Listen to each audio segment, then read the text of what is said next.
Alright guys, well, I'll show you here what we got done. A little different from the last time I showed you. I just removed the fuel tank and this upper cover. It looks down here into the steering clutch box. Just a little pre-inspection. You can kind of come down here and look. The spring, there's supposed to be a spring right here on this brake band. That spring comes up to the cover to allow this to move back. That spring was wrong. If I can get this camera to focus, maybe you can see the tab there. There's a hole right here for a spring, and this just looks like some cheap spring you would buy just down at your hardware store or your local Napa or something like that. That is not the correct spring, so we're going to be replacing that. Also, this right here, this pin is cut and embossed for an additional spring. That spring goes from here to pull this way on the linkage for when it is applied. It pulls this linkage here out of the way so it doesn't rumble the drum. It also picks up on the lower end of the band, because this is a two-piece band. Can't really see down in here very well, but you see the pin down there. That's the pivot point of the two-piece spring. So it has to lift that band with the spring tension to make it clamp. That's completely gone and missing. So what we're going to do is I'm going to try and set you up, and we're going to remove the linkage that applies the throwout bearing right here to the clutch drum and pressure plate assembly. This is where your adjustment is for your band to contact the drum, kind of simultaneously as you pull the lever. And these are just additional linkages for the actual brake pedal and clutch pedal, and or not the clutch pedal, but the brake pedal and everything. This is just a pivot point and your adjustment for your band. So I'm going to set the phone up, and you can just watch how I tear it apart, because all of this linkage here has to be pulled out. You have a little cover here, and then to get the lower linkage out, you take this plug out, and as you can see down in there, you just, again, you take your bolt with your slide hammer or whatever you need to do, and you can pull that pin out. So I'm going to set you up, and we're going to start tear down.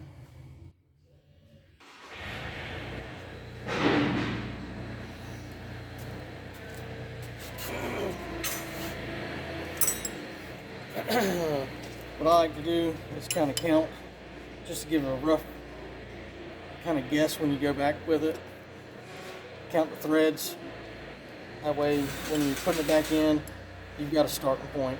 Not necessarily is it going to be right, but it's a starting point.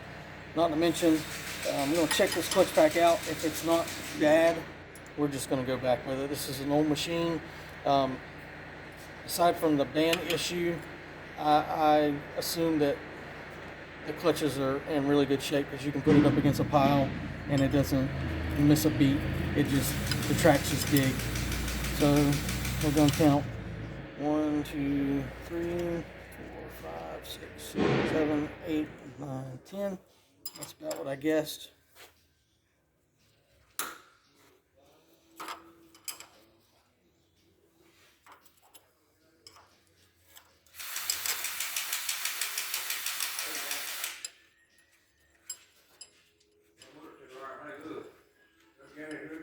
Alrighty. No. Alright. Have a good day, sir. That was actually the gentleman that has just put down a down payment on this. He came in before, like I say on all my videos, you know, if there's an issue with a piece of equipment, we always try to disclaim everything that we know is wrong or there's an issue. That way we keep it honest. I don't want to have anybody that gets a piece of equipment from us that brings it back and says, oh, well, you guys said da da da da da da, when that's not the case. We're upfront about everything. Okay, inside of here, you've got this little bevel washer pivot. It goes inside of this eye. It's the same thing on the other end. Helps keep it centered, helps it pivot a little bit, because you know there's a little bit of side-to-side movement. So we just put that back. And we kind of remember that we got 10 twists on it.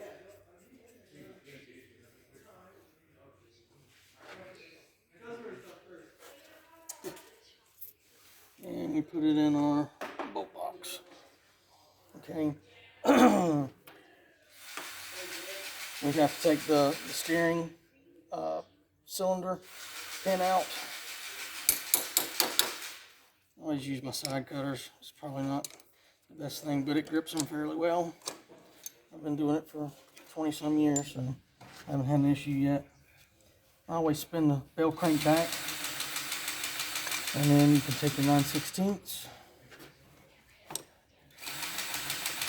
There's a Woodruff key on the inside of this bell crank, and there's a Woodruff key, I believe, in this one too.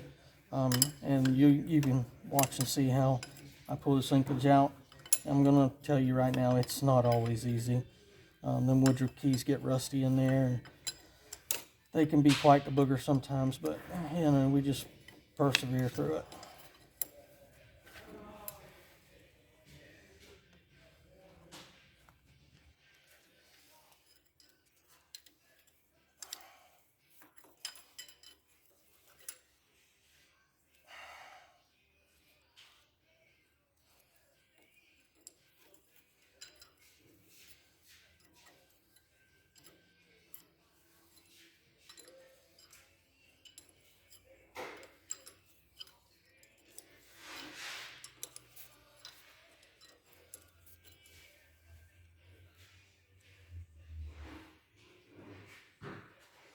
Just give it a little wiggle. Should come right on out through this clevis. And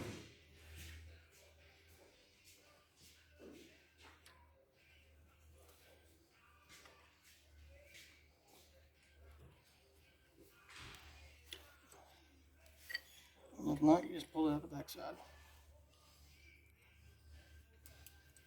Stick some garbage in here. Probably should have blew it out a little better. Get a drift.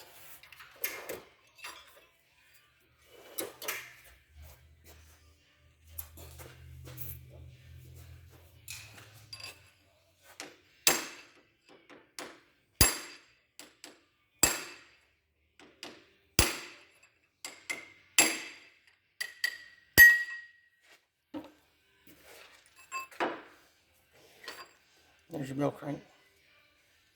I like to just put the bolts back. I've got so many jobs going on at once, I don't always remember where everything goes. But you can see there's a slot for the Woodruff key. And there's the actual Woodruff key down here. I'll show you a trick to get those out too as soon as I get this linkage out. I just cut our keys, throw them away, get new ones. They're cheap. Just easy insurance to make sure that you get the right thing. You do the right thing and replace them, because I promise you, it's not fun when you gotta tear one of these apart and it's just a cotter key that's come out. Never a good day. I have to tear something like this completely down because of that reason.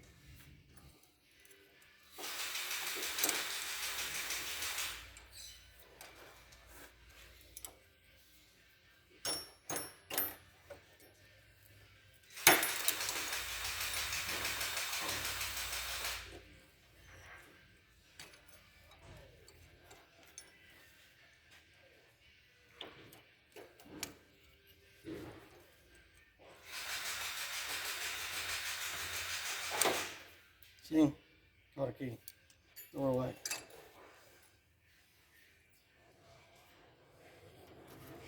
This is actually the linkage here. for the actual brake pedal. You see it's slotted. Just put it like that. Set it to the side. Okay, here's that spring pin that I was telling you about. It's supposed to have a spring. Go ahead and pull it out. Hard pin. Toss that thing. Get a new one. You cheap joker. Okay. See, there's the boss for the spring.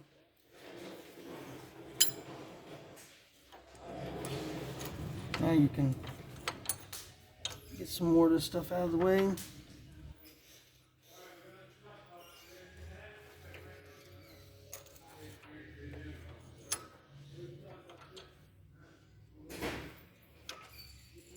I like to take when I can. Don't think I'm there yet, but I can always come in like this with the Woodruff key. Normally just a quick pop. Knocks them right out. And with your side cutters, there's your Woodruff key. Remember, that goes into the bell crank for steering cylinder. Okay, there's a 9/16 bolt here. Well, it's actually a 5/16.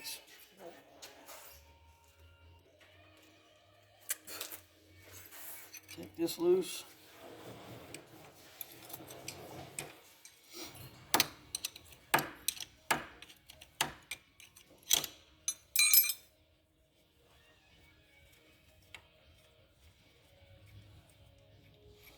This guy here, slide around kind of willy-nilly.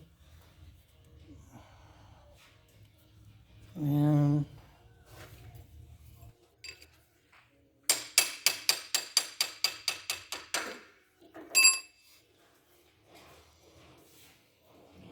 kind of get that out of the way.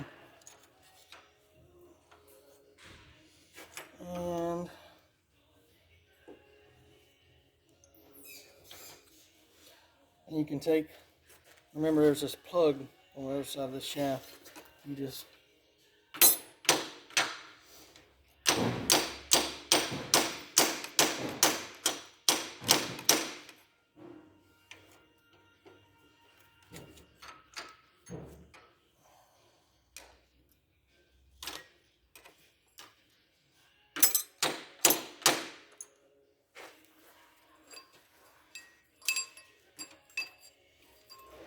let me get a brass punch.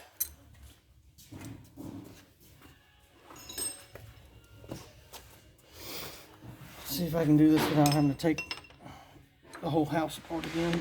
There we go. And I just popped the plug out.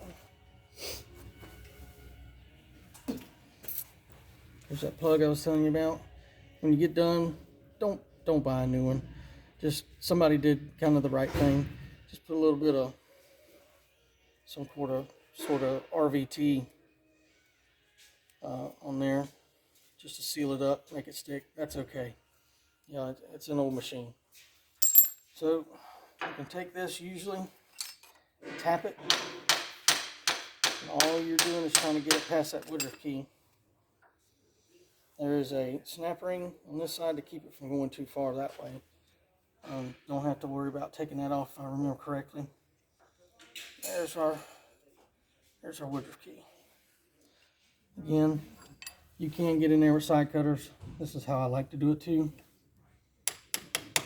Just tap down.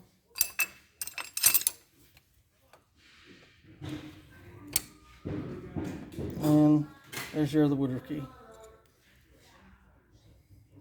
Don't worry about getting these two confused. They're the same size. And if they're not, somebody's changed them. But if you look on the Deere site, they are the same size. And then you can take this, just give it a little wiggle, a little twist. All this will come right out. And again, this was on here like this, down inside of here. That's how it's set. You slide this over here, get the stuff out of your way. Now we got to get the pin for the brake band and the adjuster.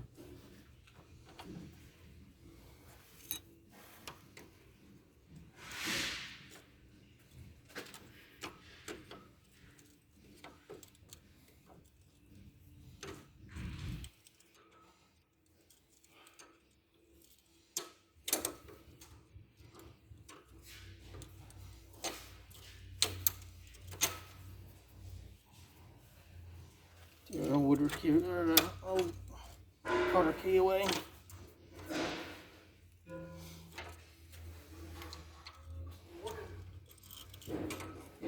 If you can get it to come out, this is what I do. Cut the end off, toss it. There you go. Okay, just below this plug for this rod, there's this plug that takes a 3/4 drive square. Pull it out, and now this shaft will come out. Sometimes you have to use a slide hammer, and I'll show you. There's the pin. You can put a little, it's either 1/4 inch or 5/16, I can't remember, bolt in there. You can put some washers on it so you can grab it with something. Sometimes I get lucky and do it like that. Most times, this is kind of the exception to the rule. Came out relatively easy. You gotta make another bit like I had on my slide hammer.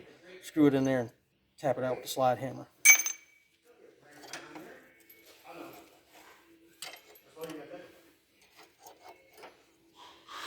So now you take the adjuster out.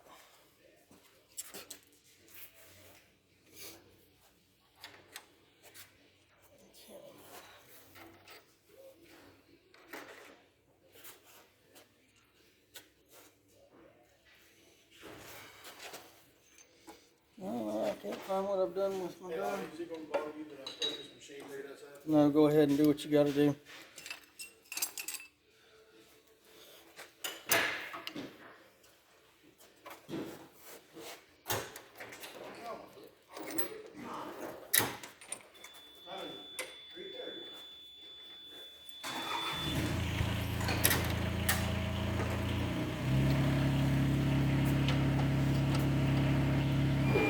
It's supposed to be like that.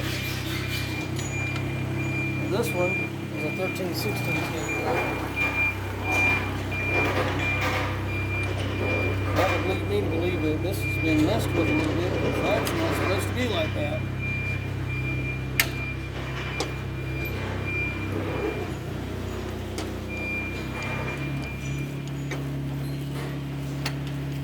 I don't care for using impacts. I've been doing this 25+ years. Impacts just annoy me, just the sound of them. I mean, if you like using impacts, go ahead. Not only that, I've got the carpal tunnel and the arthritis in my trigger finger and everything from using impacts for so long, especially when I did big truck and heavy equipment somewhere else. It was just all day and all night impact is all you hear. And now Uncle Arthur has come to town. I try to use them as little as possible.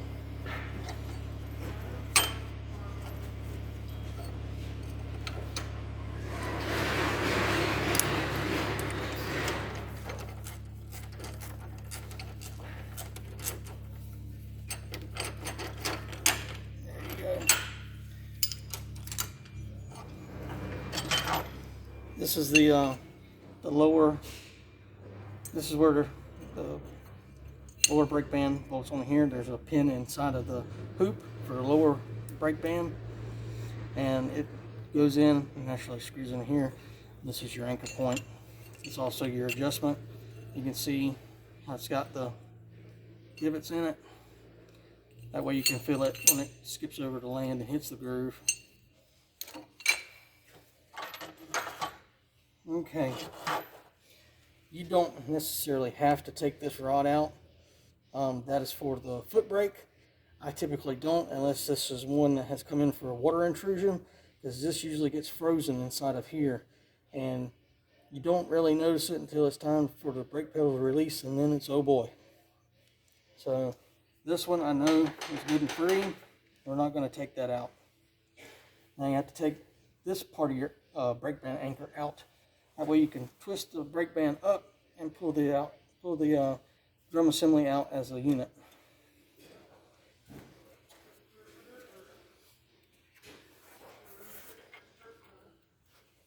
And those are 3/4 socket 1/2-inch bolt.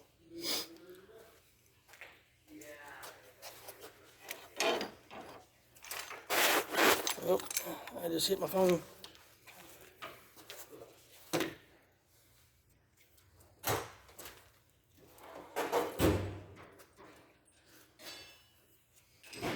I know you're going to hear folks say, don't use a chrome extension on the impact, blah, blah, blah. Yeah, well, sue me. I've been doing it for years and it ain't hurt sockets or impacts. When you do this kind of work, you go through impacts like old underwear. You just don't even fix them, man. Just throw them away. It's cheaper.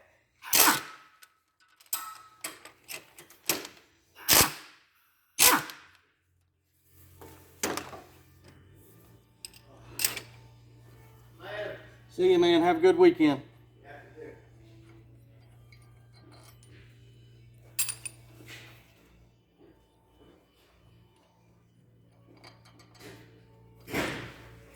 It's 3 bolts. And you've got your anchor, which sometimes it's a booger to get out. That goes in there. This sits in here like so. So that's what you're looking at when it's sitting in. And you take your band.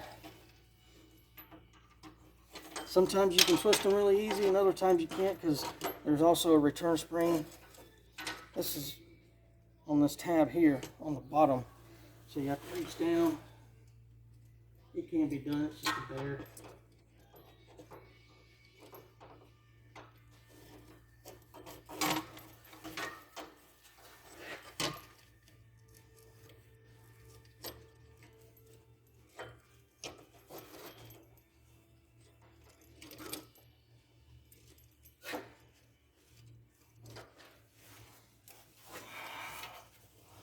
It's really a bear when you're not left-handed.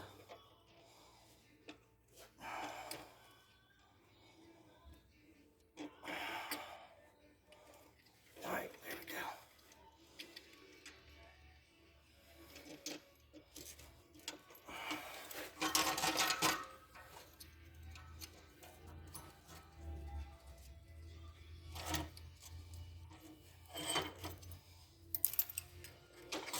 I'll take this out just to show you if I can.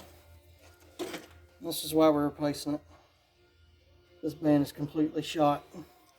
As you can see, the rivets here. The rivets got into the drum, but I think we can fix that. It's not a terribly huge issue, but I had to guess this is probably from oil, diesel, or water intrusion, making that band wet and brittle. I've done quite a few of these, and it's kind of typical to see that kind of damage, and I'll show you why. This little cover is right on top of here for inspection purposes, and some of your upper adjustments. People either put these back without a gasket or even some sort of gasket maker for whatever reason.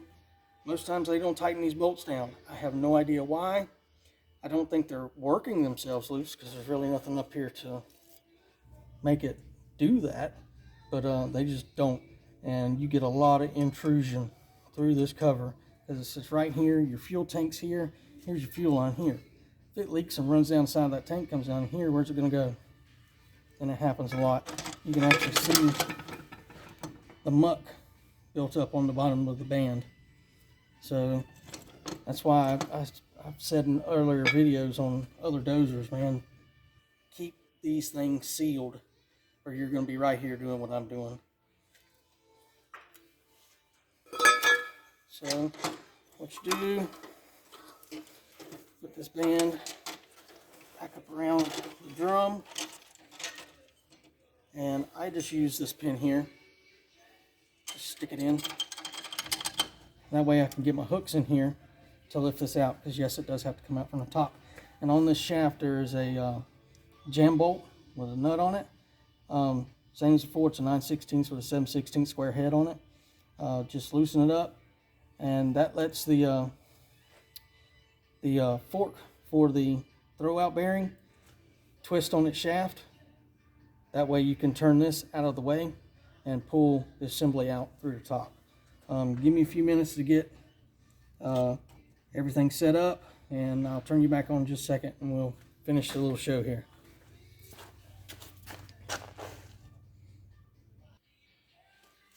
Okay, just a little clarification. I told you that that was usually a 7/16 square and like a 9/16 jam. This has been changed. That is a 1/2 inch, and this is an 11/16. That tells me this has probably been replaced before, because that's typically, or I mean maybe it could be just what they had at Deere at the time. That's typically a square head. So it's pretty apparent that somebody's been in here at some point in time in the past, but just to clarify that. Maybe yours is like that and you're wanting to cuss me because I told you it was the wrong size. But anyway, take this, just tap it around like that. Not a big deal, right? Okay. Put you on pause and reset the camera.